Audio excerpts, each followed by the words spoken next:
Okay, so in this lesson we're now moving on to more of the more intricate details of the trees, and I'm also going to probably do a bit of work on the reeds and the reflection today.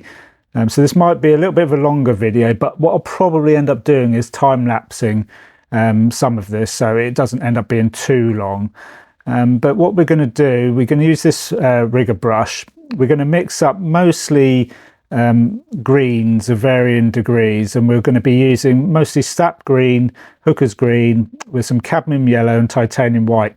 The highlights are going to get lighter as we get closer to the front there, where the sun's hitting it. So the details really starting to layer up now. So please do watch on and subscribe to the channel if you want to see more of this and see how this painting turns out. And also, if you look at the playlist on the channel, there's all the previous lessons that have got to this stage as well. So I appreciate your support for those of you who have subscribed and also watch my videos. It really does help, and I really do appreciate you all. So let's get cracking with this now.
So you can see things are really beginning to progress well now. Painting's really coming along, details being added, and realism is starting to kind of come to life now. So please join me in the next lesson where we'll continue with this painting. See you soon.